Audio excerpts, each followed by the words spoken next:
I would say Steve Jobs. You would want to explain AI to Steve Jobs? That's a bold statement. Well, that's a bold statement. He missed that, right? He got some of it, but he missed the last few, like the big the last mile for sure. Leaps. Yeah. And so I would be very curious to hear what his thoughts would be on AI and how, it's been, so I would be very curious. So thank you so much for coming. Oh, thank you. Yeah. Do you want to tell us a little bit about your background? Feel free to tell us about your tech background, your personal background. We're here to learn about you. The reason I'm doing this series is because I want to start putting more of a personal face on AI, the people working in it. And I really believe that collecting AI right now is in a phase where we're collecting people's perspectives. So I'd love to hear your perspective and kind of, what shaped you into working into AI. Yeah, sure. I'm Shauna Sprague, and I am an AI enthusiast. I don't know that I'd call myself an expert. Not sure anybody can hold that title these days. It's moving so fast. They try. They try, yes. But I'm definitely an enthusiast. I have worked in IT for 20 some odd years, and everything from analytics moving into AI and large language models and GPTs and all of the above. Mm-hmm. And so that is where I'm in my space right now. I'm a small town girl from Kentucky, so I like to tell people I had zero technical background in Kentucky. I had no idea I wanted to be in technology. Then got to college and had exposure to some really amazing professors that basically sat me down and said, hey, I think that you could make a career out of this if you wanted to, and not just make it an easy A. And so from there, I learned about technology and got really into it. So I started out my career in consulting, and then I spent about a few years in medical sales, selling diabetes medical supplies because I was in graduate school and I was getting my MBA and I needed flexibility. Mm-hmm. And surprisingly, I wanted to be in technology sales, but nobody would hire me. So. Really? Okay. But I got right into medical sales, so the flexibility is what I needed. So that's where I ended up. And then from there, I worked in technology. I spent about 7 years at Dollar General Corporate. Mm-hmm. And then now I'm just doing AI program management. So people come to me with brilliant ideas, and I try to help make it, carry it across the line to finance and the business. Okay. Well, yeah, we talked a little bit about that. It seems like both you and I went to college in the same period. Yeah. Great time to be a new graduate. The dot-com boom. Oh, yeah. And things along those times. We talked a little bit about HTML. Good time to know HTML, even though maybe the tools were nowhere near as sophisticated as yeah, exactly, as they are now. So do you feel like you followed a pretty good progression to where you are now in AI? Because if you graduated during a dot-com boom, you've picked up a lot of skills along the way. You've seen a lot of growth. You see things come and go. Some things maybe that didn't work so well, right? We, people like you and I, we've seen a lot of hype in our time that didn't really pan out. Yeah, for sure. Especially with the dot-com boom. Like if you could come up with a .com, then you could get VC funding and run with it and all that good stuff. I think back to learning Cold Fusion. I don't know if you even remember Cold Fusion. I'm pretty sure that's faded out. Yeah. But I hear that Jeremy Allaire is still around. That was his product. Yeah. But I hear he's still around. Yeah. It was actually a good product. Like it was very easy to use. It was, the learning curve was low. I did Cold Fusion for a few years. Yeah. I did ASP.NET. Yeah. Yeah, .NET was a big one. And then C#.NET, and then Java. Yeah. And so, and now Python. Sure. And so I'm a little away from the programming side of things these days, but thank goodness AI has made that super easy. I mean, the other day I built an app with AI, and I haven't built an app in 10 years. Yeah. So it was just click, click, click. And I was like, this is impressive. I had a meme go really popular on my channel about that, about how you ask ChatGPT to write these programs, and it's like, okay, great, but geez, that used to take me months and months to put together. Is that a little depressing to you, or what's your feeling on that? What does that make you feel when you think, wait a minute, I did this in C# and it was a multi-week project, and I just got it in 10 minutes? I do feel a little bit like the old lady telling people, like, I walked 10 miles in the snow to get to school, like telling your kids, like, I had it way harder than you. And so I do feel a little bit like that, where I'm like, we had to learn a notepad. All I didn't have any fancy tools. We had black screen, green letters. Right. That was it. Right, sure. And then we got Windows. That was like a huge thing, Sure. like. But does that scare you at all about AI? Just kind of like how quickly it can like encapsulate your career? It does scare me a little bit. There's been situations where I've helped people with their websites, and I'm like, well, just show me the HTML and I can just fix it in there. And they can't do that because they only know the tool. And so I do worry that we're losing some of those skills. So at some point we're going to get to where somebody needs to be able to fix something or get in there and just lay eyes on it and look at it. And the GPT tools aren't as good at editing like that way as they are about building from scratch. So that is one thing that I worry, that we're losing those basic skills. And so I know they're still teaching them in school, which is great. And I know my child's always like, why do I have to learn this? And I'm like, I know. But it's good to have that foundation, and having that foundation also for someone, in our age bracket who have seen the revolution, we understand how we got here. Like, this is how we got here. Right.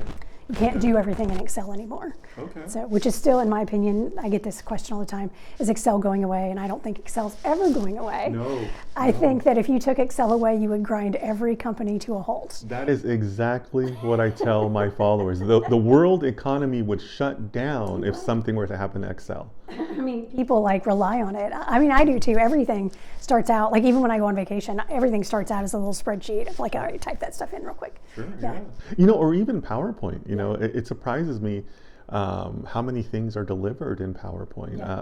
When I was last with Citi, and I really had to up my PowerPoint skills at a place like that, because even the smallest deliverables, it's like, well, where's the deck? It's like, well, can't I just write you an email on this? Yeah. It's crazy. Well, and I like to say everybody likes pretty. Like, they won't admit that. Like, everybody will say, no, I just want the hardcore, right. But they want pretty. They want pretty colors, and they want it to be in a nice package. Sure. And so when you deliver it like that, the same thing when you're building dashboards, everybody wants a pretty dashboard. Mm-hmm. Nobody wants just the matrix. That's, So you mentioned a lot of technologies there. You mentioned a very similar tech stack to what I used. I definitely used Cold Fusion and C#. I did C# for a long time, some Java. So what is the tech stack that you would recommend to a teenager, or so you mentioned your son or somebody in college? What would you recommend to somebody now in the age of AI, right? Because you probably wouldn't recommend every single language out there. No, I would definitely say Python. Mm-hmm. Python number one, SQL number two, which even 5 years ago or 2 years ago, I would have said SQL number one, but I think Python has now kind of taken the lead in that. So I would say, especially when you're talking about AI, so SQL, Databricks, big fan of Databricks. Okay. And basically Microsoft's whole stack. I feel like they've done Azure really well. Okay. And so that's where, and then as far as GPTs, OpenAI's, I'm a partial to that. I think more because that's been like my go-to, and it was the first one out. But then there's some really cool things like Claude Artifacts are amazing. Like, that is really cool. I mean, to be able to take a picture of a website and say rebuild it, that's amazing. It is. And so some of that stuff. So, but I feel like we're inching, right? We're going like one, it's here, and then right. And now we have DeepSeek and stuff like that. So, which I think is great for coding. Right. So yeah, I definitely agree. I think people don't give OpenAI enough of that first mover advantage credit. Yeah. Because they really did kind of crack that dam open and set the world free on LLMs. Because obviously they've been around for a while, but they brought them to the masses. Well, and they made it what I call they did the Apple effect, where Apple takes something and they make it super easy. And I love that about Apple. I'm clearly a Apple connoisseur, but I love that it's very seamless. There's no that, you just buy a watch and it connects itself and it did all the things for me. And I'm like, this is great. Yeah. Yeah. And so they did the Apple effect on it. And I think that is going to carry them farther. Even now, I still feel like OpenAI is easier to use than its competitors. And I try to be tool agnostic. I like Perplexity AI a lot as well. So that was another one of my front runners, and it's still one of the models that I go to on the regular if I need to use any kind of external resources. I always use Perplexity. Do you find yourself kind of going from LLM to LLM based on, well, a coding need or an image need? Or yeah, if you're going to do images, you have to use the OpenAI models. That is, in my opinion, unless you want to use Midjourney. But if you're going to try to automate something, if you're going to code, I feel like that the DeepSeek has pretty significant coding abilities at this point. Yeah, okay. And also I feel like that I would say Claude, Anthropic's Claude is also in there. I feel like, Google's kind of like, I love Google, but I feel like they've kind of on the lower end at the moment. Yeah. But like I said, I feel like that's an inch. Like every day there's a new announcement, like we've got this new thing, you've got this new thing. And so, well, even within the, the companies you mentioned, do you also find yourself using the different model variations? Because like for me, like my coding, I like OpenAI 4.0 specifically. I think that's their strongest coding engine. But I might use, 01 or 03 for other things. Do you find yourself doing that too? Oh, of course. And it depends. And when you're building something where you always have to factor in cost too. So if I can use 01 Mini, I will, because I feel like, the cost is, the price is there. And then, so going back and forth. And a lot of times when I'm building something, I like to actually use multiple models. So I like to use Claude, Perplexity, and OpenAI. And I like to, especially when I'm building like a research assistant or something like that, I want it to actually talk to each other and argue with each other and then give me a result. So it is a little more expensive to do it that way, but using 3 models or 2 models, multiple heads in the game, so to speak. And so they are slightly different, in their results. And so I found that is, you can give it personas and then have it, like argue. A consensus result. Yeah. Very cool. So I like to do that, especially when we're talking about, something that you're presenting to a C-level executive or to higher level leadership. You want to make sure you get that right. Okay. That's very cool. I like that. That's an interesting way to go about it. Yeah. Are you really talking pennies difference? I mean, I jokingly tell people when I first got the OpenAI, when I first connected it, the API, I put $100 in my account thinking, I'm going to spend like $30, $40 a month, and I went wild one month and spent like $2.17. So, we're really talking pennies to do that extra step. And so I feel like it's worth that extra step to me, that extra pennies on the dollar for them. It's funny because I kind of had a little bit of the opposite experience. They've made it a little bit hard to find now, but OpenAI had this amazing model fine-tuning example about how you could take their model and fine-tune it for the Olympics. They had like this step-by-step tutorial. It was wonderful. They took you from scraping Wikipedia to a fine-tuned model. But in that, I totally blew through my $100 because I can't remember which step it was, but along the steps, you quickly blow through that and you start to realize, oh, wait a minute, tokens matter. Yeah, no, you actually can. And then images, of course. The more images you produce, those eat up the tokens pretty quickly too. Sure, yeah. So. But let's talk a little bit more about kind of just your development, and the personal side of it. I want to know 2 things. What is it that excites you the most about AI, and what is it that scares you the most about AI? What do you think? I think that thing that excites me the most is the healthcare implications, to be able to diagnose and find those cures for incurable diseases as we know it now. And I really hope that is something we see in the future, where we can either get really early detection, or, I feel like that as like cancers and things like that have become more, they're definitely on the rise from where they were years ago. Maybe we can identify what it is that's causing that, and so I'm really hopeful, and that's what I'm the most excited about. So I think that there's a lot of, and I think that healthcare in general has been a little bit behind the curve on adopting new technologies. They've got HIPAA and they've got a lot of, privacy laws around them, and I completely understand that. But I think we're in a world now where they can play in this new bubble and try to get some of those advances, and so I think that'd be great. Okay. I think the thing that scares me the most is like, Well, actually, before we leave that, if you don't mind, so is that kind of obviously it's a noble use of AI, but it also strikes me as part of like what is it, the greatest effort for the greatest good, Yes. right? Is that how you view it, or? Yeah, no, and I think that that excites me, the idea that this could like really be life changing for people, like Worldwide. Yeah. And so I think that would be amazing. And so yeah, I guess the greatest good for the most people is what I think on that. Okay. Yeah, that's a good way to put it. So what makes you afraid? The thing that scares me is I have a 12-year-old, and what does the world look like for her generation?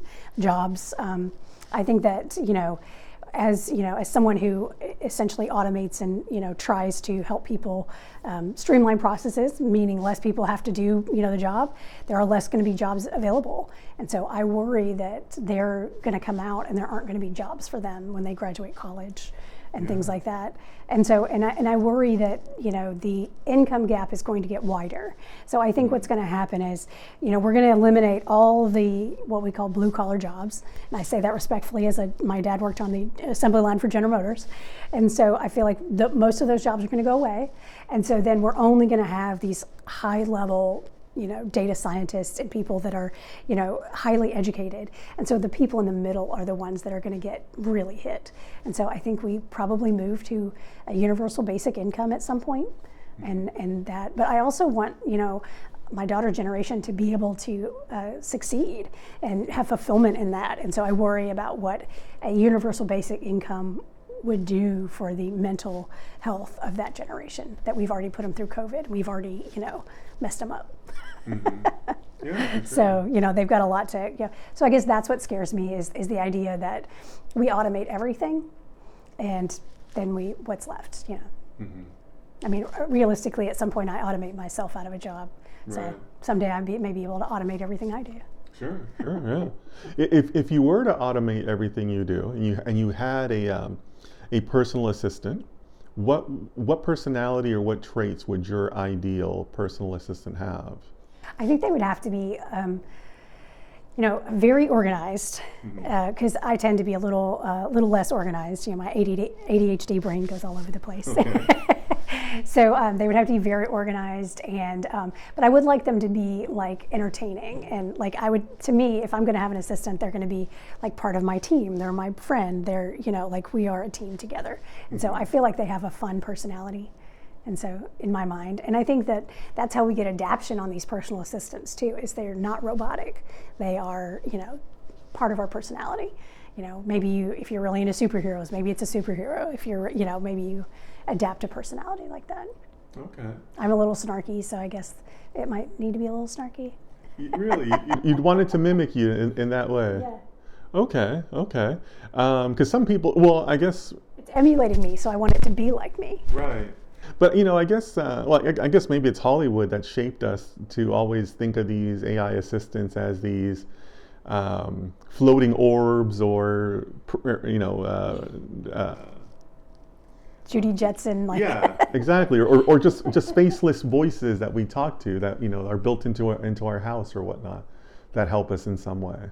Yeah, and another thing that like worries me about the AI is it's not going to be long before we have like AI dating, like the bots and stuff. And so I think that's both a good thing on, loneliness, but also does that cause another generation to pull away from actual human connection? Mm-hmm. And so, there's a lot of things too, on good and bad on both sides of everything.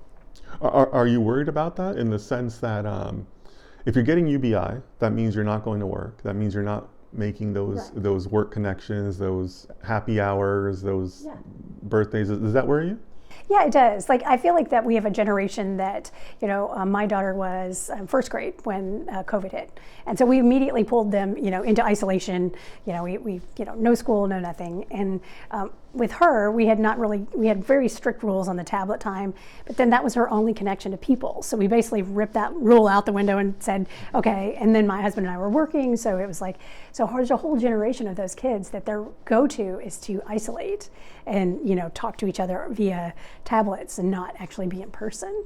And so I worry that if we take those kids that already have that disposition that want to be introverts, and we put them in those, scenarios, that then, we have compounded the problem there. So so we're going to have to figure out a way to like forcibly get them out, and how are they going to meet people, and That's not easy. it's not easy. I mean, it wasn't easy when we did it the old-fashioned way either. Sure. So, but I think we have to be more intentional. Same thing with like the return to the office and things like that. I think that we just have to be intentional with when we are all going to meet here, and we're all going to meet up, and we have to be more intentional with our connections, which for some people is going to be hard. I'm an extrovert, so I'll talk to anyone, but for an introvert, I can see that being a challenge. Yeah, for sure. Okay, very interesting. So, I'm sure that you're providing a lot of advice to your kids, and and shaping them in with all your lessons learned. If you could go back and talk to yourself at, let's say, 20 years old, what would you tell yourself? Knowing what you know now, what do you think? Buy Amazon stock. Yeah, maybe Apple buy Google too. stock, Apple, buy it all. Google, Aside from that, I would gotten myself to focus on data more. Okay. So I focused a lot on project management and product management, and I always liked the data side, but I feel like data is going to, just like coverage is king with cell phones, I think data is going to be the king, which is also why I don't think we can discount like Google, because I think they have so much data that I think the person who has the most data in the end wins this AI game. And so I think that I would have focused more on data and learning more about, and I have learned these things since, but these are how to more data modeling and things like that, SQL and databases, and wrapping my head around that and earlier would have helped me a lot, I think. Okay, so when you say data, obviously my mind pops to, well, what aspect of data? So it sounds like you're talking more about the analytical side of it, and data lakes and data, repositories and things like that. I think that's one of the biggest misconceptions with AI is that people think AI is going to fix everything. And I always say, well, if your data is a mess, AI, you can't put a Band-Aid on top of it and expect it to work. Sure. You've got to get your data sorted and organized, and then we can add AI in. And so I've got some great people that I've worked with that can do those things much faster and more efficient than I can. And so I would have liked to have had more skills in that area. Okay. Do you find that that's something that affects you now? Or you probably have people that do that for you. Yeah, not so much now. I'm not the developer, sure, but I like to stay up on the skills just in case. To me, it's always the more skills I have, the more employable I am. I think that comes from a dad who worked on the assembly line and would get laid off every few years, and so he instilled in us like never rely on one income. Always have they don't let go of people who have multiple skills. So right, always make sure you have multiple skills. Right. So that's always in my head, and so I do think data is going to be one of those jobs that may survive the AI, because you are going to need those people because data is going to be the foundation of everything, and it is. Yeah, you're reminding me of a message that I often share with my followers about how people tend to overlook analytics or the role of analytics in an organization. And what I tell people is analytics solves a lot of problems, right? You can get a lot of answers from analytics. Maybe not predictive answers, but there's a lot of insights you can get from analytics alone. And as you and I have talked, not everything's a data science problem. Not everything's an AI problem. So, that's kind of what you're reminding me of in terms of kind of building that foundation of data skills, where you can get pretty darn far with analytics in most companies, positions, needs. I can almost get Excel to, make coffee. I'm jokingly, but there's a lot of, sometimes people will want a forecasting model. That's a pretty common request, and I'm like, well, you just need a regression analysis. You don't actually you can do that in Excel. And I always ask people, is it important to you that we use AI, or is it important to you that we solve your problem? And so if the answer is we just want to solve the problem, I can solve it for you faster and cheaper without AI. We could do it with AI too, but that's going to be overkill and it's going to take longer. And so I always make sure people understand that we want to make sure we are solving problems and not necessarily trying to use AI, our tool, our new toy. So we got a new toy in our toy box and everybody wants to play with the new toy.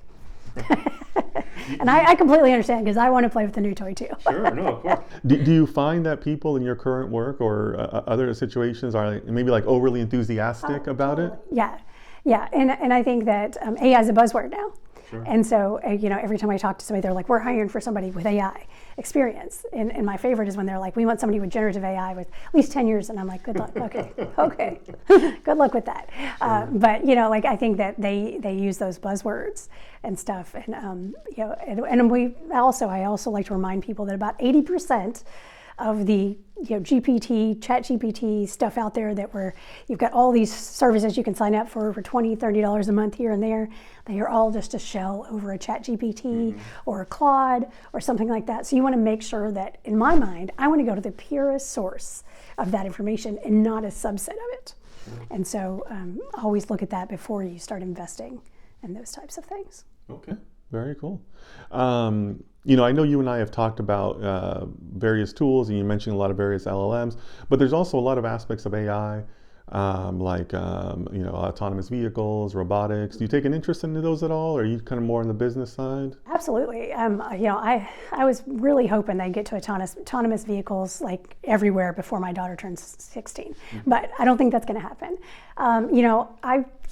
I've been in a few car accidents, and all of them have been somebody's fault, a person's fault. Right. I think that autonomous vehicles have a lot of value to add. I get that where I see the hiccup is in states like California where they already have electricity issues and pulling more off the grid. We haven't adapted them, I think, in the way that I would have hoped. But I do love this new hybrid model of these cars that'll go like 60 miles a day or 40 miles a day with just one charge, because that's really most of my driving. But I'm still a little skeptical as to drive from here to Florida. I don't trust that in small town Alabama there's going to be a charging station where I need one. Sure. And I also don't want to be stranded there. And so that worries me as well. So I think we've kind of come to this middle ground where I think we'll get more adaption and things like that through the autonomous vehicles. The robots, I've seen a lot of worked in a lot of warehouses and seen a lot of, working in supply chain. I've seen a lot of robotic operations going on. And so there's some really cool stuff out there that they've done. Obviously a robot works 24/7 and doesn't ask for a coffee break, no vacation, no nothing. But they're very expensive. So I don't think with those kind of robots, we are quite to where I don't think you need to worry about a robot cleaning lady, unfortunately. I would love to have a Judy Jetson come running around cleaning my house. That's my dream. I love the meme that says, I don't want AI to do art for me so I can clean my house. I want it to clean so I can do art. And I was like, and that's totally true. That's totally fair. Yeah. That's what I want. I want to be able to spend time with my family and do the fun stuff and let AI do the other stuff. Well, let me ask you to put your forecasting hat on. How far do you think we are from that? Like, a robot in the home that helps you in a meaningful way. What do you think? I would say 3 years.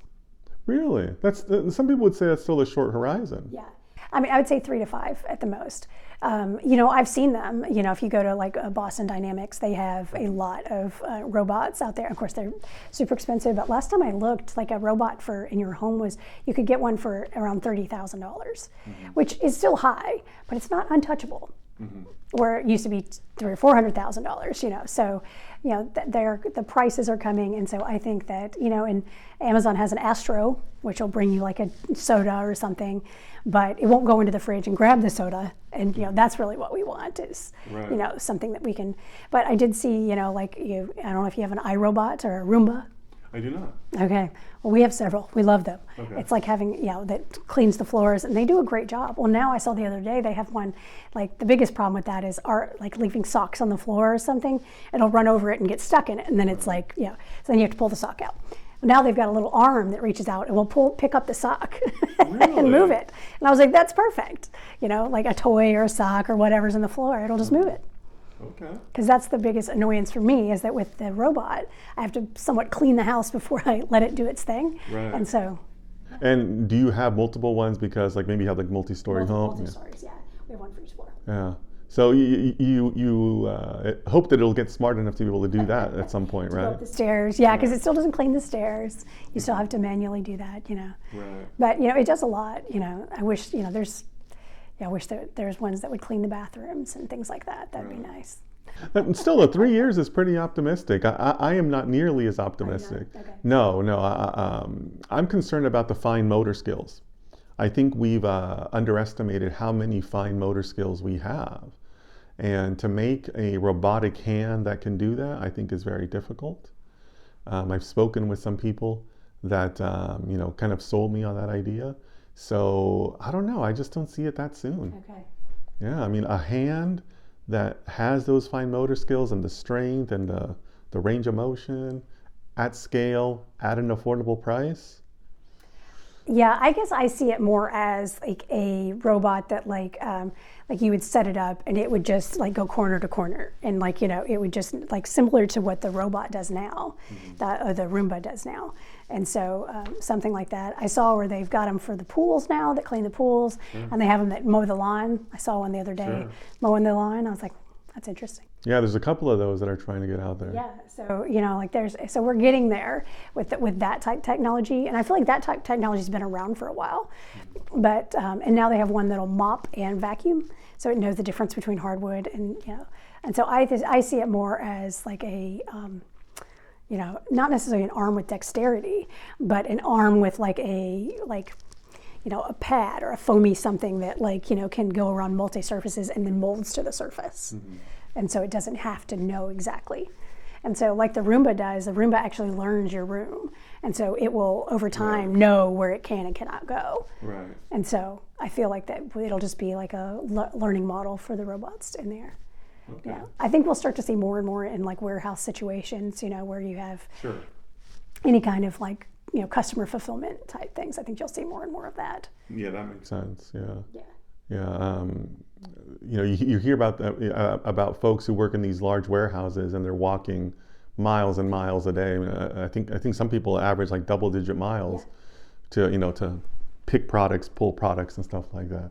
So I could definitely see some sort of automation around that, some robotic automation around that. Yeah, and I think there'll be the big one of the, I guess when you talk about back to autonomous vehicles, like I think one of the biggest advantages we have not explored yet are tractor trailers. In that and so that is, I feel like that it's both it's a love-hate relationship. You have to have the tractor trailers on the road, but they are everywhere now, and so I think that they could probably there's some efficiencies that could be gained with traffic patterns, as well as like they could drive 24/7, things along that line. Right. And so and much safer too. Yeah, I remember when autonomous vehicles were first kind of floated as an idea.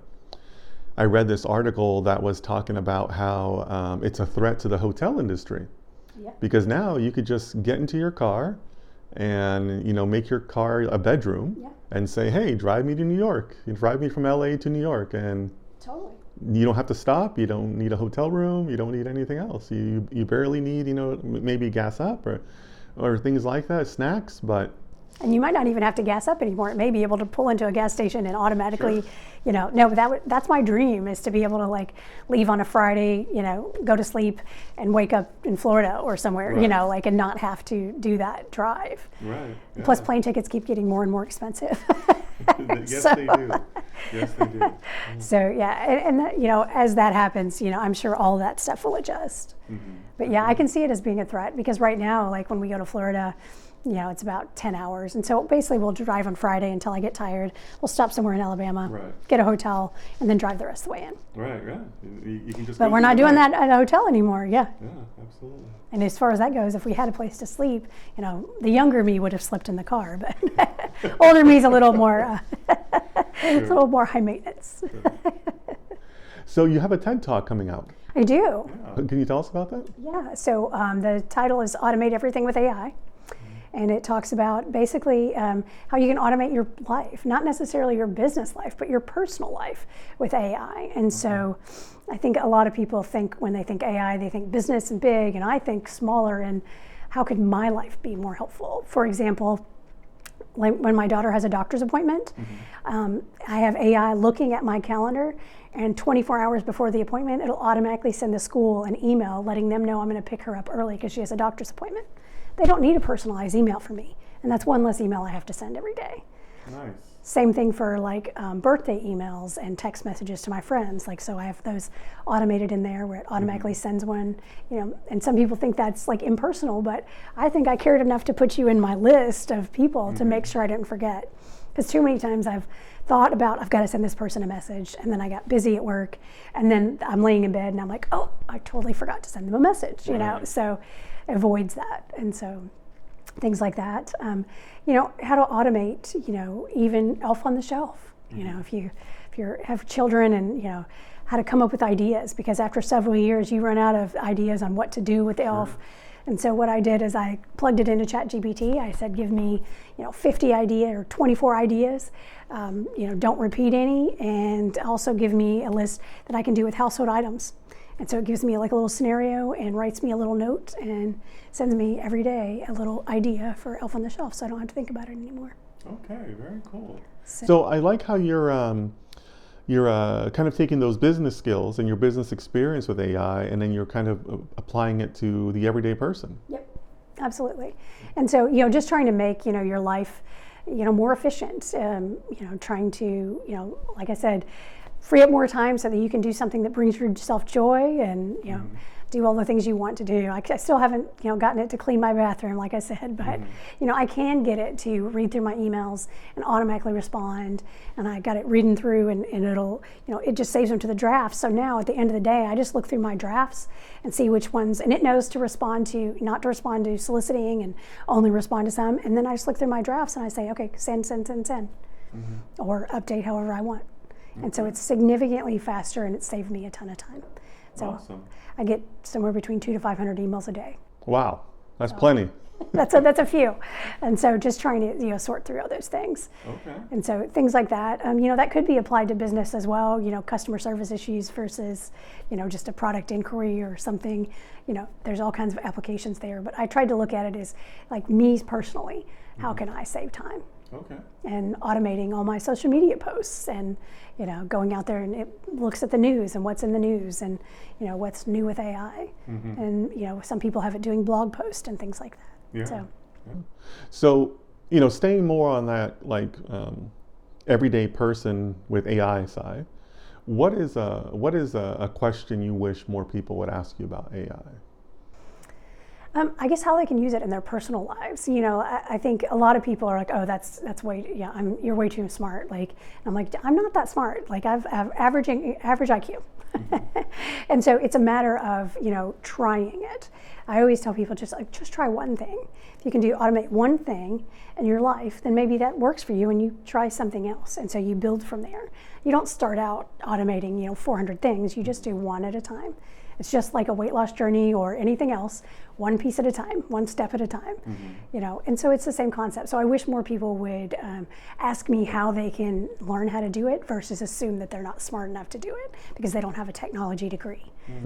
So you see that hesitation there? Oh, totally. Okay. Yeah, especially when I talk to other parents and things like that, you know, at school, and I explain to them how I take a picture of the school gives you this whole list of here are all the dates that you need to remember. And so I load it into a PDF, load it into ChatGPT, tell it to put it into a Excel spreadsheet, and then I load it all really quickly with ChatGPT into my calendar, you know, using make.com. And so I just load it, and then it's all done in a matter of, like, you know, a minute, 30 seconds, somewhere in there. And so I was explaining that to them. They're like, oh, well, that's way too, I could never do that. And I'm like, yeah, you can. You actually can. It's actually really simple. And I can show you how. Yeah. And so I wish more people would ask me how they can do it versus just assume they're not smart enough. Okay. Because it's not like I went to college for this, you know. They didn't have AI classes Sure.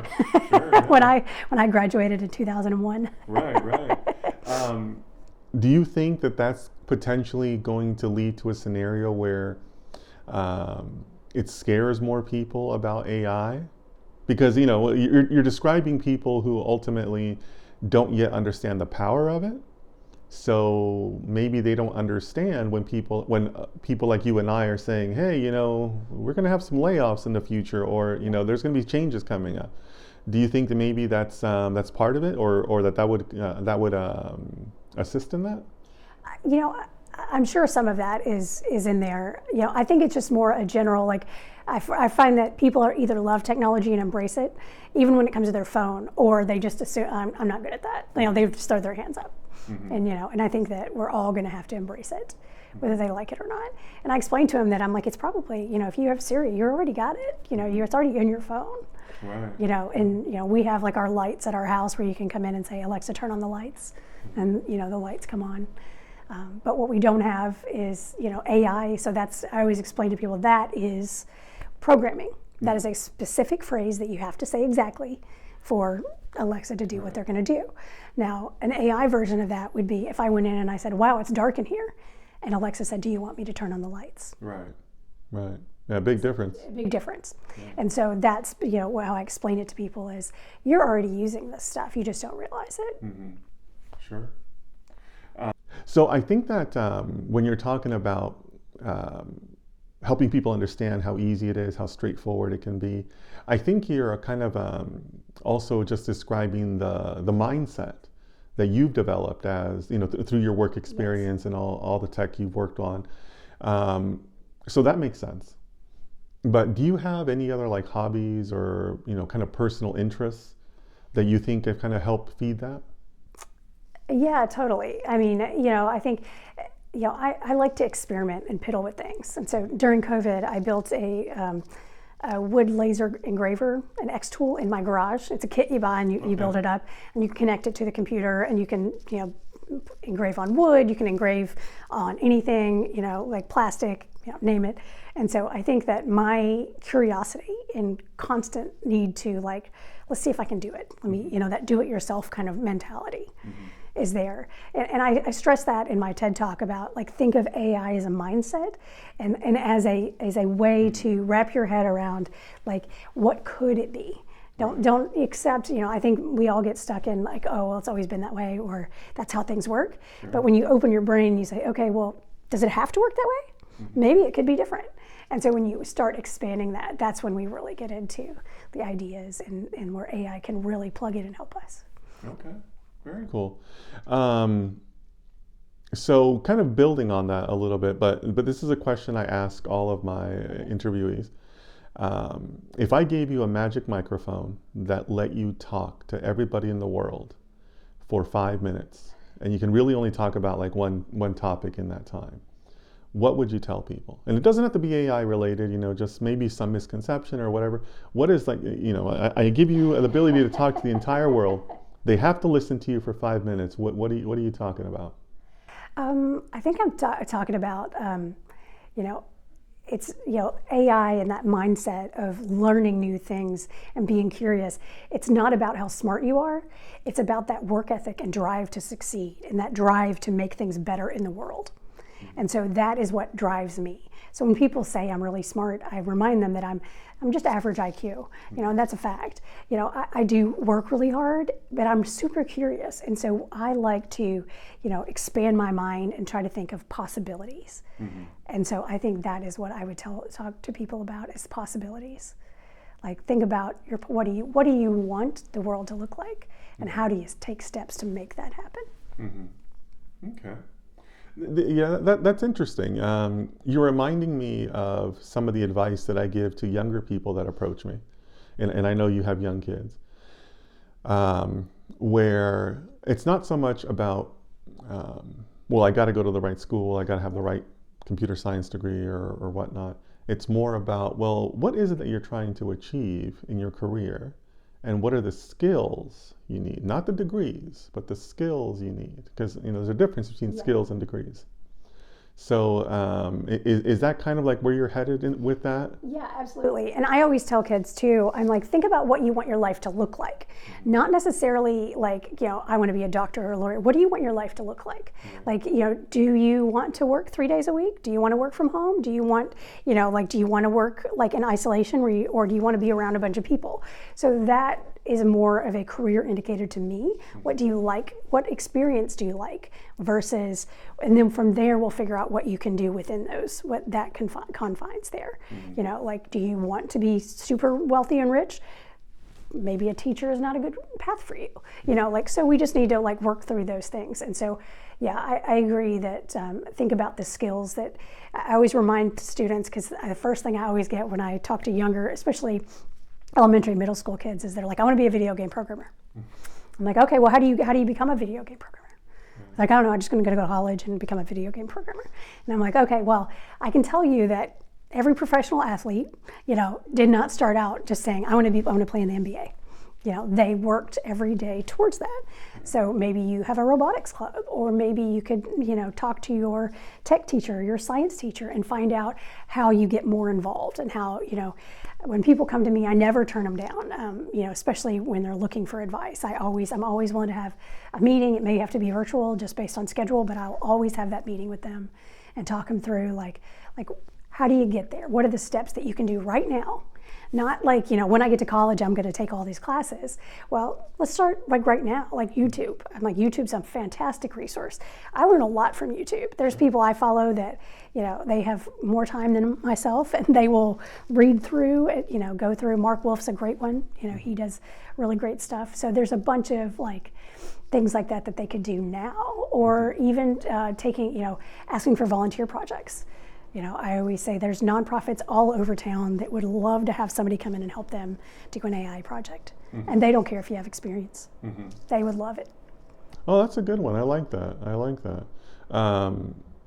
It seems like that's something that's kind of fallen out of practice, right? Where you can approach companies and try to pick up small things where you can just build up your skills, right? You're just trying to be a young person or a young professional, trying to break in and work on anything they'll give you, really. Yeah.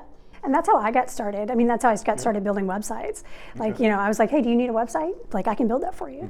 And then they would call me and be like, well, we need a server for this and that. Can you do that? And that's where I'd call my professor and be like, do you know how to build a server? He was like, we'll do it together. And so and that built a portfolio for me. So then I had like documented skills. It's not enough to just take a class and say like, I took a class in SQL.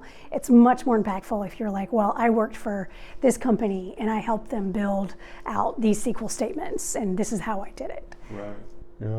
Yeah. That's I like that, because I had similar experiences where I basically went into consulting by myself right out of college, and I would manage to land contracts here and there. And I landed a contract with a fairly sizable consulting firm. I won't say their name, but part of my job was also, working for one small group, and then on my off time, I would go upstairs to where all the offices were, and I would just pop my head into the different offices and say, hey, I'm Dennis, I'm working downstairs, how are you? These are my capabilities, is there anything I can help you with? And that's kind of how you build things up sometimes. I always tell people, like, it's amazing to me how many people don't do that. That's one of my first things when I have somebody new coming, especially if they come straight out of college. I'm like, find a mentor in the company. Like, it doesn't have to be me. And most of the time, it's better if it's not your boss. It's somebody that you can ask. Absolutely. I feel like it's better if you can just, even if they're in a different department. But I started out, like when I was at Dollar General, I started out in the real estate side, where I was working on the maintenance issues and things like that. But I wanted to be in IT. And so I started making friends in IT. Sure. What are you guys doing? And then, like, this is some of the stuff I'm doing. And then, so I started, making friends and making sure they knew I had skills. And so when a job opened up over there, they were like, oh yeah, Shauna's always around, So, things like that, making sure people, and, I always am flattered when somebody asks me, can I, could you mentor me? Could you give me some career advice here? And I've gotten some tremendous advice from people that were, what I considered very high up in the organization at the time in my career, but now I'm looking back, I'm like, they're just regular people like me. They're not necessarily, this is another thing I always say, they're not necessarily smarter than you. They may have better opportunities, they may have had a better education, but that doesn't mean that they're better at their job, but use their advice, use their skills. Sure. So I had somebody very clearly map out for me something I didn't understand at all and early in my career was that nobody is going to, if you are not vocal about what you want, your career goals and moving and advancing, they'll assume you're happy because you're not complaining. Sure. You're not complaining, you're sitting there, and so nobody's going to come by and be like, Shauna's doing a great job, let's give her a promotion. Right. You have to ask for that. And so be more vocal. So somebody had to, teach me to be more vocal and to own things that I did a good job at, and to ask if, and sometimes I would even say, can I take notes in the meeting for you? So I could be in the meeting and hear what was going on. And nobody likes to take notes, so they were always happy to, yes, you can go in the meeting. Now we have note takers, but things like that. Can I help you with that? Like, the grunt work. Yeah. And every project has grunt work. Or can I proofread your slides for you? That's always something that everybody needs somebody to proofread. So I love that like go-getter attitude that you're displaying. That's awesome. Do you think that's something that you see in the current generation, or maybe you're mentoring somebody along those lines? What do you think? I feel like I do see it in the generation coming up. I don't think it's. I would say like 1 in 5 maybe. And then there's like 1 in 10 that like are just really go-getters that put me to shame. Like that. But I always, it's different for that they grew up differently with COVID and stuff, and so they're more introverted, I think, by nature. And one of the biggest things and the most important thing that I learned throughout the years is networking. Networking, meeting with people. Yes, it's uncomfortable. You just talk to a stranger. I'm a terrible networker. It's uncomfortable for everyone, but I've learned over time to just walk up to, hey, I'm Shauna. How are you? Like, what's something cool you're working on? And so I've learned so much from that. And so just those conversations of getting people to tell me what they're working on, and then it gets my brain going, okay, well, if they did that, then maybe we could, Tractor Supply is a great example of that. They've got some amazing stuff they're working on right now. In the AI space, or how do you mean that? In the AI space. Okay. So they have a very wide berth of products. So everything from dog food to farm equipment to koi ponds. Now, if you work there, it's unlikely you know about all of the products they possibly sell. So that became an issue because you ask somebody for help and they're like, what is it you're trying to look for? I don't know anything about koi ponds. You're like, I don't know, this one looks okay. But now what they have is an earpiece where they can actually hear what the conversation is and make suggestions in the earpiece so that the associate that's helping the customer actually has suggestions for koi ponds and things and dog food and farm equipment and all the things, so they don't have to know the thousands and thousands of products that they have in the store. They actually have an earpiece, and I thought that was a very unique use of that. I was like, that is really smart. Interesting. That is very interesting. Wow, so many questions from that. One, it seems like it's one step away from that humanoid robot, right? Yeah.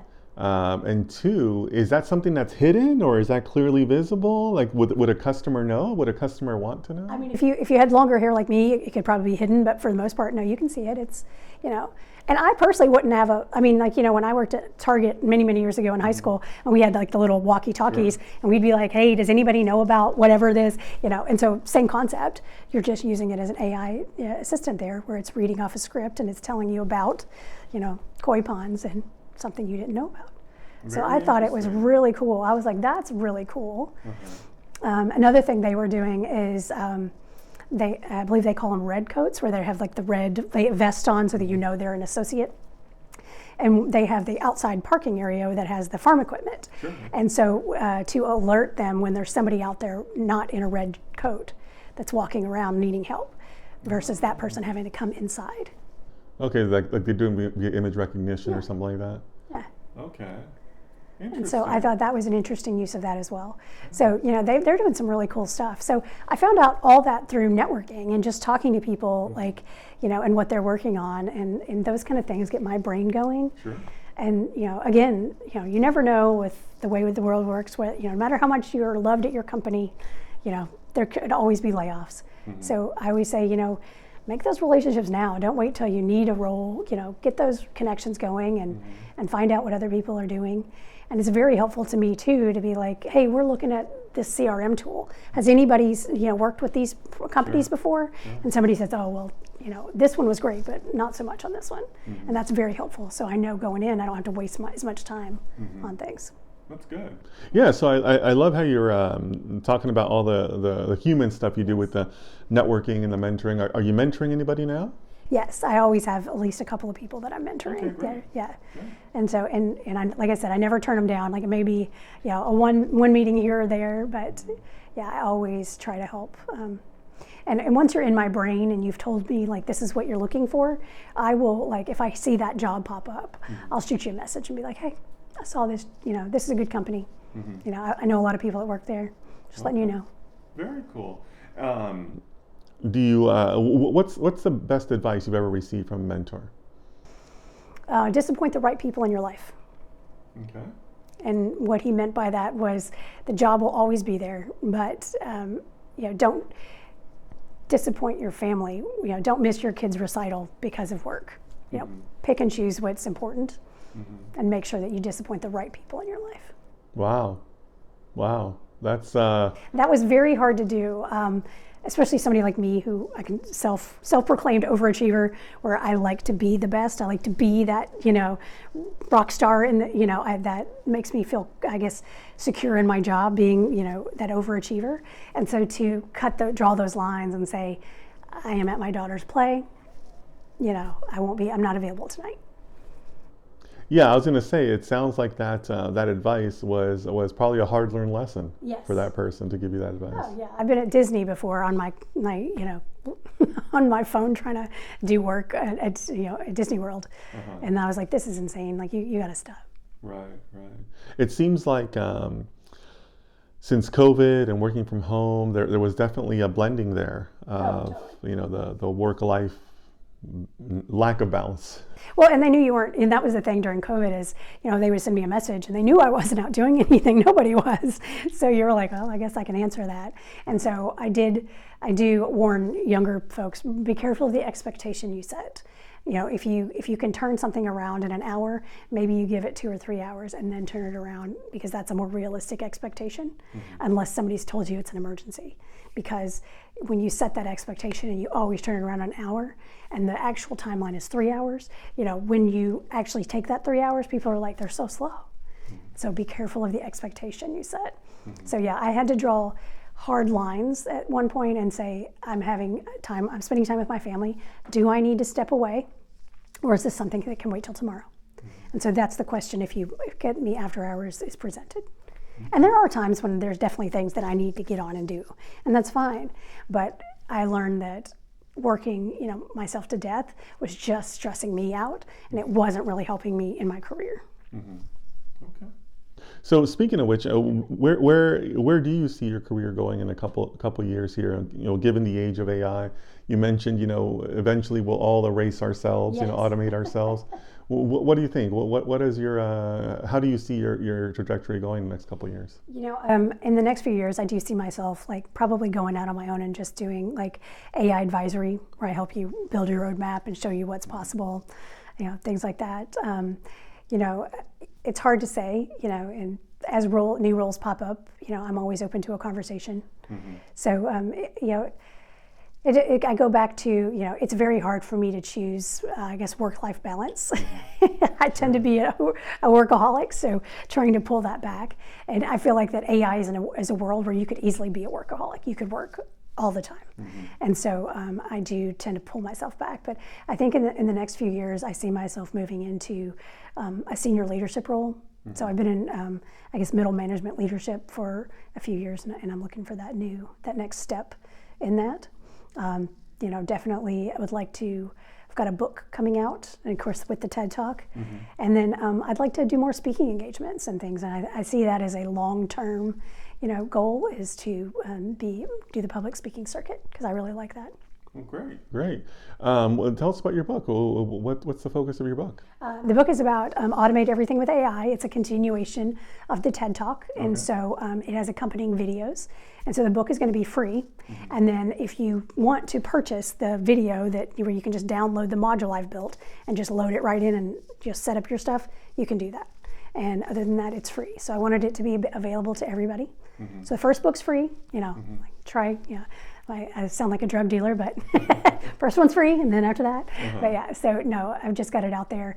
And plus, it's the first book for me, and so trying to get it out there, see what works, what doesn't. Books are hard. Yes, they are hard.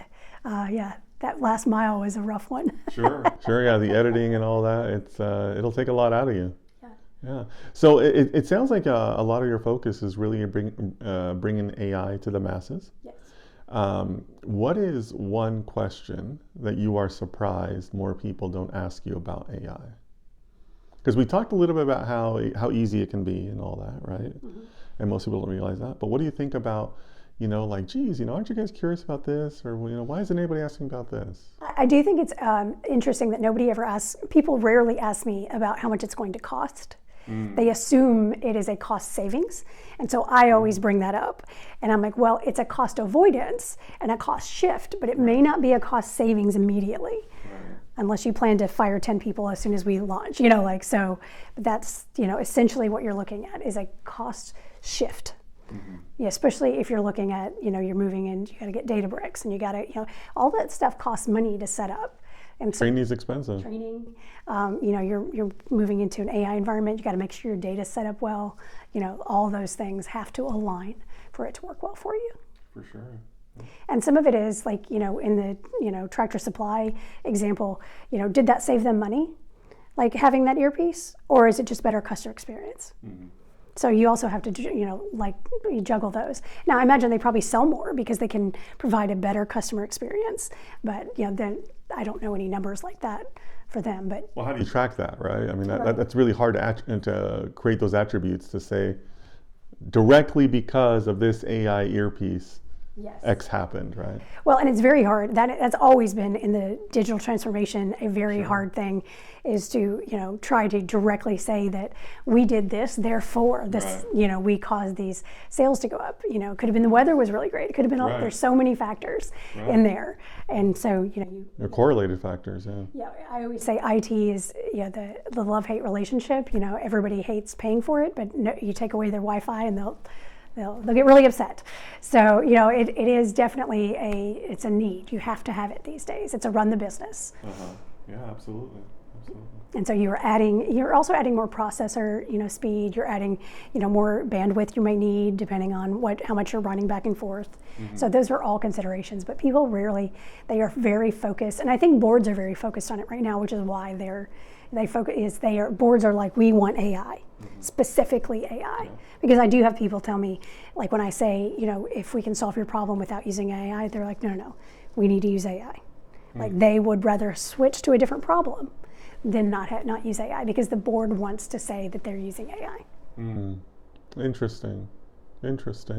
Yeah, you see that with some products where their use of AI is questionable.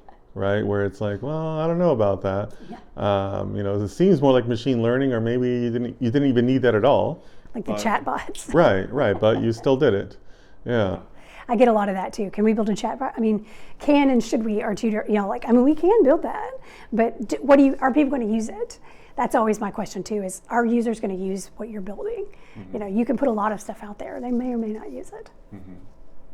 Have you done a focus group to see if that's what they want? So in IT, we're all guilty of coming up with things people want. Right. Yeah, very few people go to those steps of asking the customer. Mm-hmm. Yeah. So another kind of a fun question I like to ask all my interviewees: if you could ask, or you could sit down and talk with any historical figure about AI, who would it be? And what would you decide to talk about? You'd obviously have to take the time to explain the context and kind of set it up for them. But what do you think? Let's see. That's a hard one.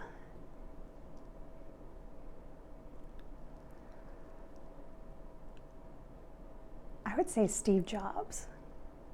You would want to explain AI to Steve Jobs? That's a bold statement. Well, that's a bold statement. He missed that, right? He got some of it, but he missed the last few, the big the last mile for sure. Leaps. Yeah. And so I would be very curious to hear what his thoughts would be on AI and how, so I would be very curious. Shauna, but that's a bold statement to take that on. I mean, don't get me wrong. He would rip me to pieces, I'm sure. But well, I was going to say you mentioned IQ earlier. That's a pretty high IQ individual. Yeah, no, but his mind works like so uniquely that I would be curious as to, I feel like the world lost a little something when we lost him. Okay.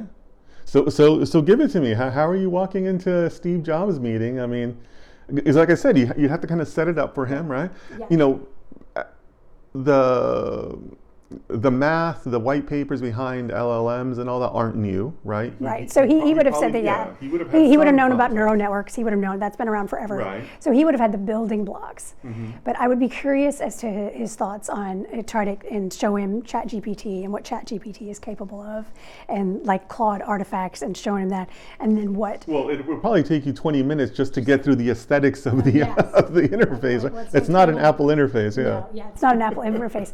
But I think that his brain would potentially be like, but it could be an Apple interface. Sure. And so that would be my curious. I mean, you know, like for somebody that came up with the iPod and the, you know, iPhone and all that stuff that, you know, we didn't have before, but now we can't live without, you know. So I think, you know, I think that would be very interesting to sit down with him and go over, like, you know, and I would expect him to say something like, well, we've already, you know, explored that. Because I feel like that they probably have they probably explored it way before and decided that it wasn't. I would be really surprised if they hadn't already built something along that line. So go as deep as you'd like, you know, as far as like what is the outline, what are the, you know, I mean, Yeah, you know, because I wouldn't know where to start with that guy. yeah, I guess I would just start with, you know, from my understanding, he had a big ego, so I would start by, you know, complimenting him on his products and his, you know, like how they all integrate really well, and explain, you know, ChatGPT and how large language, you know, how the GPT models work, and how that, how it's become basically you can't live without it. You know, you have to have some version of a GPT model that you can use as your, you know, reference, and then see what his thoughts are. And so then I'd want him to talk more than me. You know, like to me, it's more about listening than talking. Okay. And so I would probably just ask probing questions. And so I would, you know, like that. And I was like, you know, what do you think? What would you like to see at code? And I, you know, I look for him to turn my computer around and be like, hold on, let me see this thing. Okay. Yeah, because that's how it was for me when I first saw it. Was like, wait a minute, like hold on, like that can't be right. Like this thing cannot do that. Like like you just showed me. And I was like, okay, now we're on to something. So Okay. I think that would be my person there. I know that's not a really great answer, but No. Please don't mistake my response to that. definitely, yeah. It's a bold answer. it's a bold answer. So yeah, I mean Yeah, I know he hasn't been gone that long, but I would still consider him a historical figure that's made a lot of impact in the world. sure. But I mean, geez, you could have chosen Mother Teresa or somebody, you know, like somebody you could handhold. But I mean, Steve Jobs is like a whole other monster. I don't know. I'd want to nerd out with Steve Jobs. Maybe it's just a you know, personal ego thing where I'd want to you know, sit in the same room and see what we could come up with. Yeah. I'm not sure I know, like even just coming up with an outline for how I would approach that meeting. That's very difficult. Yeah. Yeah, but good for you. Good for you for taking that on. So you can't work in AI. You can't work in IT. What would you be doing? Money's not an object. Yeah, we'll say money's not an object. Just what are some of the other interests, other fields of work that you'd be doing if you couldn't do this? You know, I really, I'm very interested in real estate, and very interested in two totally different sides. And I'm like, I guess, artsy, so I thought it would be fun to be an art professor. An art professor. Art teacher. Okay. Like what media? What era? You know, like just, you know, like more like textile arts and like physical arts and things like that. And so texture arts. And so painting and drawing and, you know, even like sewing and things like that. So I love the like old school, I guess, crafting like pieces of things. And so I like to do it yourself, make things into something. And so, yeah, I think I could. Any particular era that attracts you from that? Not really. I just like it all. Like I like to, you know, I just like to try new things and try to, you know, I like to travel. So like in Japan, like when we were in Japan, you know, like I like to look at just the way the fabrics are made and how everything's different and how they sew things together is different and their, you know, how their pottery and how, you know, even a broken something becomes something new and you know, like I love that. You know, and the same thing within like in Spain, you know, they had all the tiles of the broken like plates and things where they had just made tiles out of whatever, you know, they had, and so I like that. I guess, natural, like whatever's available to us and making that into something. Okay. And so I would like that. And the real estate is just super interesting to me. So I've always liked real estate. Commercial, residential? Mostly residential. So, I love to take something that's old and remodel it and make it into something new. Mm-hmm. So, yeah. If you're interested in that, because I used to have a real estate license many, many moons ago. And there's a book out there called The Millionaire Real Estate Agent by, can't remember his first name, William Keller. From the Keller Williams agency, right? He was the founder of that. And the reason I bring up that book is because there's a little bit of math in it where he gives you his projected conversion numbers. Okay. So coming back to data, right? Coming back, to the data that's near and dear to your heart. He gives you the conversion numbers of, well, this is the number of postcards you need to send out, and you need to do that 12, this many times a year. That's going to give you a conversion rate of this number of people calling you. Huh. And then of those people calling you, this percentage is going to lead to a listing at some point, or an appointment for to discuss a listing. And then you're going to convert so many of those into an actual contract. So he gives you like that whole breakdown of, this is where you want to be, right? Kind of like what we were talking about earlier. But this is what the bigger funnel looks like, where you may need to send out 10,000 postcards, to make sure that you're going to have the 8 contracts for the year.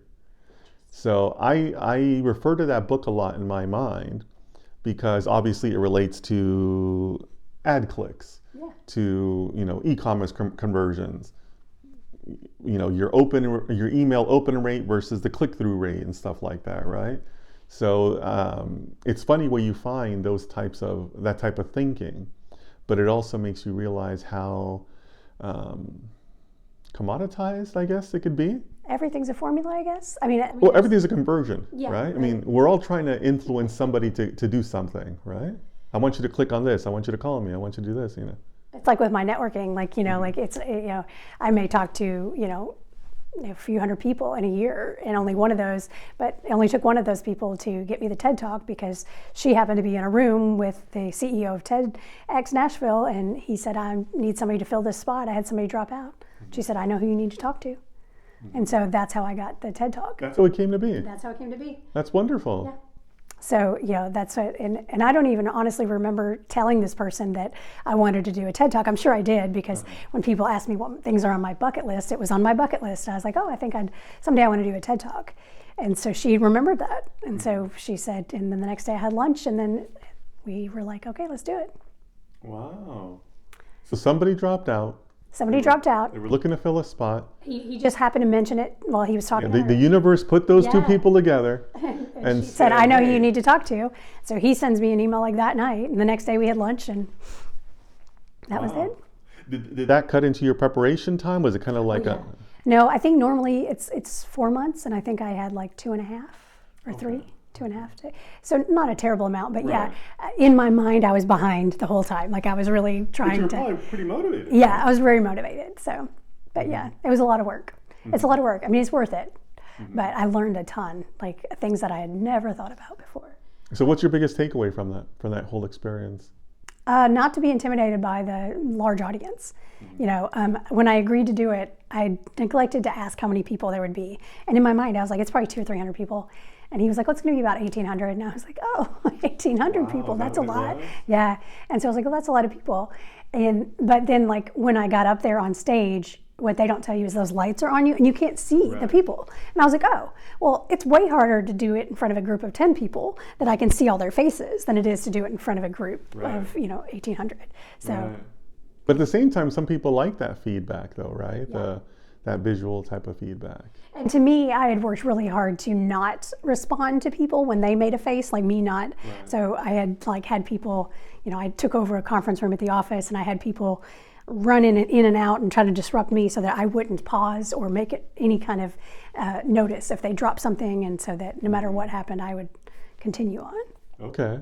But that didn't end up mattering because you probably couldn't see anything. I couldn't see anything anyway. But it was good practice. I mean, I spent at least an hour or two a day I'm sure. on it every day. Yeah, I mean that's a lot because if I remember right, most of the TED Talks aren't that long. How long was yours? I'm sorry. Mine was about they're supposed to be 12 and 18 minutes. Okay, yeah. So 15 being the sweet spot. Right. And they assume you're going to speed up. So you try to get to that 15-minute, and then mine was 13 and a half, I believe. Okay, yes, that's a lot of work for 13 and a half of minutes of your life. Yeah. And so, but once I realized, I think the biggest takeaway for me was also that I was just telling my story. And once I realized that I'm just talking to friends, just like I do anywhere else, I was like, oh, well, I'm just going to go on stage and tell my story. And once I realized that, then I was like, oh, okay, so I'm not memorizing a script. I mean, I am, but it's more about my story. So if I change a word or two, nobody's going to know that but me. It's my story. Right. But do you think it's also it's the genuine side of you that kind of sells it, right? Yeah. Because when I do my live streaming and my content, I live by the notion that audiences know when you're being a phony. Oh, I agree. So you have to be just genuine about who you are, and hey, this is my experience. That's all I can really share with you. Yeah. So do you find that kind of fed you in that preparation? Yeah, and I also try to be very transparent with people. Like when I say, look, I just have an average IQ. Like trying to normalize myself in that and I didn't come from a household of everybody in my house was techie. So I had to fight to get there, and so that's part of why I think I do constantly try to overachieve now. Is that I have that in the back of my mind that I'm behind all the time. So, but yeah, that was good. Yeah, but that's obviously a unique experience that having that TED Talk on your resume and things like that. So, but all to networking. All to networking. So I'm like, networking is amazing. It really is. Like, it is. It always, I tell her, it's uncomfortable for everyone. But the more you do it, even after COVID, the first networking event I went to, I realized that I was like stumbling on my words, and I was like, "What's happened to you? Like, you've been out of the game for 2 years, and all of a sudden you can't do it anymore." And so I don't really worry about it. Some of that's getting older, where I care less about what people think of me. But I genuinely like to get to know people and learn about their experiences, and so to me, networking is fun now. So what advice would you give me? Because I am a self-admitted terrible networker. What advice would you give to somebody out there? I have a lot of people who are early in their career, middle of their career, and maybe they don't feel like they're good networkers either. What's the number one tip that you would give? Just walk up to somebody and say, introduce yourself. And I always have, I feel like having a question prepared in my head was helpful. So like, what's something really interesting that you've worked on or you've heard about lately? Or, or tell them about yourselves. I always try to get people talking versus trying to give my story. Because I tend to take over a room, and I'm aware of that. So I try to get other people talking. And so I feel like that being genuine and learning about people. I also go back and take notes for people. Like, so when I've met somebody, I'll like make notes of like, this person just had a baby, or so that next time I see them. And I don't even reference my notes, but something about writing it down makes it like drill into my head. And so I do try to remember little things about people so that next time I see them, I can ask how things are going, or, how's the job hunt going? Or, and I feel like that when people reach out to me and ask like if I can repost they're looking for a job, like on LinkedIn, because I feel like that you never know when you're going to be in that spot. Or my daughter's going to be in that spot. You never know in that situation. So I feel like joining, like we have the Nashville Tech Council here. So you probably have something similar in your area. And I would join one of those organizations, go to one of their events, and just introduce yourself around. So are you if you think about your networking mix, are you sound really pro about doing it in person as opposed to like on LinkedIn or things like that. So you're more of a face-to-face type of networker. I'm more of a face-to-face networker, but I also recognize there are people. So I do video calls too when people from outside the area or something like want to connect. But I feel like that, like Women in Technology Tennessee is another one that I'm a part of, and I feel like that there's a lot of value in meeting somebody in person. Okay. And for women, I think when women in a tech industry, in a male-dominant industry, I feel like it's easier for me to go up to a group, particularly if it's all men, than it is for them to come to me. Mm-hmm. And so I will, just insert myself and be like, hey, how are you guys doing? Like, you can even use the weather if you really want to, but I like having that, sales pitch of like, this is who I am and what I do. And, hi, I'm Shauna. I'm an AI enthusiast, always looking to meet people who are interested in that field. What have you been working on lately that gets you excited? Mm-hmm. Yeah. And so just having that sentence already in my head, at first that was very helpful, as well as having a question that I ask, people. Very cool. Yeah. Maybe you could write a book on that. Networking. Yeah, I think that a lot of people across the board have challenges with it, and I think that with the future generations who are like you said, they experienced COVID, they've experienced a different way of communication, and maybe other folks like you and I have experienced in our lifetimes. Maybe networking is going to be a little bit harder in the future. Yeah. Right? Maybe it's going to be become a little bit of a lost art. Yeah, and I think it can easily get lost. I undervalued it early in my career, but I feel like that it's important to get out there and meet people and support other people too. Mm-hmm. If your company will pay for it, great. If not, there's all kinds of meetups and things like that. Mm-hmm. A lot of times I would go to those just to learn. So I wanted to, I was really into Power BI for a while. And I did a lot of it when I was working at Dollar General. And so I would go to the Power BI meetup groups because they would always present new features and new things people had done. And so that helped get my mind going. And from that, I met all kinds of people. But through those networking things too, I've also gotten many inquiries on, would you be interested in moving to a career in this? Like, we've got an open position. So I get a lot of that. Whereas if you're just relying on like applying to jobs on Indeed or LinkedIn, sometimes I feel like that's a black hole. Sure. That you never get a response, you don't know what happened. But so every job I've gotten for the last at least 15 years has been through a personal reference. Oh, good for you. That's a great track record. Yeah, like I said, I think you should do something on networking. Yeah, I love networking. It's my passion and the thing that I know is the hardest for everyone to do, but it's a muscle that you exercise, and the more you exercise it, the easier it gets. Okay. Well, we've certainly established that you're a great networker and a great AI enthusiast. We've covered a lot of ground.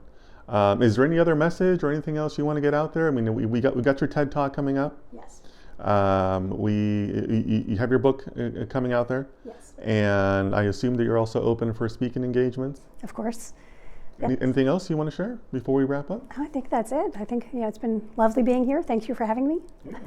Well, thank you so much. And we got to keep pushing the AI agenda forward. I love some of the work you've told me that you're doing. Both during the interview and previous. So, thank you so much for being here. Thank you.